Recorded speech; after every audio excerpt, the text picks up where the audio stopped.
Hello friends, so today's video is going to be part 1 of 2 about some books that I picked up purely because the cover caught my attention.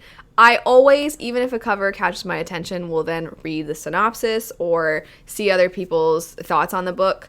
So I feel almost like I can't say they're total cover buys, but the cover did its job in intriguing me. It was because of the cover that the book got placed on my radar. So I wanted to do this video. I'm going to have the cover artists for all of these covers listed in the description bar down below, so if you'd like to check them out, you can try to find more of their artwork. A lot of cover artists do have Instagram pages, or they have artwork online that you can look up and follow them. But anyway, before we jump into the video, a big thank you to Glasses USA for working with me on this. So, I wouldn't be able to see these beautiful covers if I didn't have my glasses. Recently, I have been wearing this pair a lot. It's one of my favorites. I love a good clear frame. I just think they go with so many things. The other day I wore this with what I consider to be a nicer shirt, because I'm always in like really large sweatshirts, and I was like, hey, this looks good with these too. So I just love this clear pair. But they have so many different styles that you can choose from. They have in-house brands, they have name brands, they have so many different colors, shapes, sizes, and they also have transitions lenses. Nice is they don't just have the normal version and then they go super dark. They will go based off of the amount of light. As with all transitions lenses, they block 100% of UV rays, and Glasses.com offers a variety of high-quality designer brands like the Ray-Bans I'm wearing here, Oakley's, Gucci, and they have established house brands in a wide range of styles. The transitions lenses can be paired with all frames available on the site and can come as prescription or non-prescription lenses. And because the lenses are so highly advanced, they're going to darken when exposed to UV light outdoors, but while indoors, they're going to remain transparent, which means you can wear them as both eyeglasses and sunglasses. And the lenses can include a prescription and even blue light filters. Plus, because Glasses.com has such affordable prices on transitions lenses, you can be sure that you're going to get a great deal on them. Thank you again to GlassUSA.com for sponsoring today's video. If you would like to enter to win a pair of glasses, comment down below with the glasses emoji. I will announce the winner over on my community tab, so be sure to check that when you can. But anyway, jumping into some cover buys, I discovered when I was listing some books that the covers caught my attention that I have a type. Which makes it sound like I'm describing a man.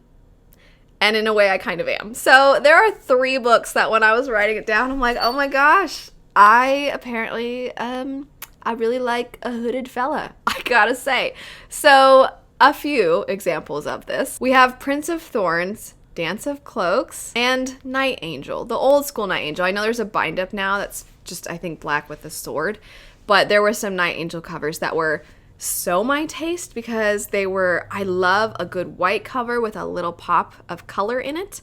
And that's what they were, but they also had a hooded man, which I did not realize I was so into. I think it's just that I assume the story is going to have a character type that I like. So I did not realize, and I'm a little embarrassed, and feel free to make fun of me, but anyway, I wanted to articulate my thoughts on how much I ended up liking these books, which, funny enough, I didn't love any of these 3. So, to be fair, I read Night Angel years ago. I think I was in high school, and I don't remember it at all. I just remember not being that into it. And also, I think the character, it's not that I wanted a super cool, brooding, grumpy man, but I think I thought the character would be a little different than he was based off of the covers. So it might have been an expectations thing. With Prince of Thorns, I think it's fair to say that book is very dark. It's not really even an some people say you're following an anti-hero. You're, in my opinion, straight up following a villain. And there is some information that you get later in the book that I can see why people would categorize it as an anti-hero. But it is very dark and very heavy, and the character does some truly terrible things. And every now and then I'm down for a good villainous story where you're like, ooh, these people are so morally gray. And I think Vicious and Vengeful is a great example of a series that I like with that. I think Joe Abercrombie writes those kinds of characters really well. Not to say that Mark Lawrence doesn't. It's just I think that it was a little extra dark for my taste. So while I do really like those covers, this one just didn't ultimately end up working out for me. Dance of Cloaks. So I, once again, read this one. These three are all books that I read years ago. Not as long ago as Night Angel, but I did read this one years ago. And I think, I feel a little bad because it was so long ago. I couldn't even really tell you what it's about. And so I'm not, if it looks cool to you, go look up the synopsis and see if it sounds cool and then go for it. I'm not trying to dissuade anybody from picking it up. But either way, to sum up, these covers caught my attention. I think I still really like them. I still think they're cool. But this was an instance where the cover did not equal my love. Next up, we have Shadow of the Fox by Julie Kagawa. The cover that I really love is the UK cover. But the first time I saw this book, I saw the US cover. I could tell you the exact Barnes & Noble. It was at, if you live in Arizona or if you've ever been, the Santan Mall. And it was the 2-story Barnes & Noble. They have an escalator. It's a really fancy mall. Or at least fancy in my opinion. But anyway, I was just perusing, looking around as you do at the bookstore. It was very old-fashioned because nowadays I feel like it's very rare for us who talk about books online to actually just very innocently see something and go, what's that? And then you look at it and you read the back and you're like, I'm going to get this. This sounds cool. And that's exactly what happened. I didn't even see it on the shelf. I didn't see its spine is what I'm saying. It was on the end. You know how they have display books? I think it had been a new release. And I saw that cover and I was like, this looks a little darker than what I typically see with YA covers. And so I read the back of it. I'm like, this sounds pretty cool. So there's some Japanese folklore aspects to it. We follow a character who she's got some magic, but she's also having to keep that a secret.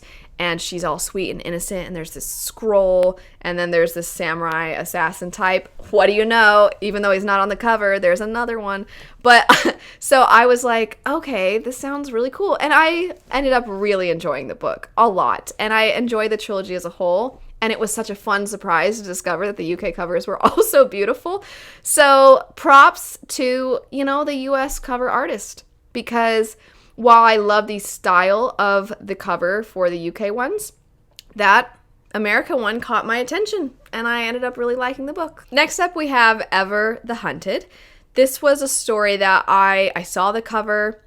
And I technically did not have I'm just perusing and then I see this experience. I saw people talking about this, and it was almost one of those moments where even though they were describing the book, I was sort of zoning out because I just thought the cover was so pretty. Very pretty. It's pretty. It's simple, but is it typography? Whoever did the font and that part of it I think is great, but just the general design. It's simple and elaborate at the same time.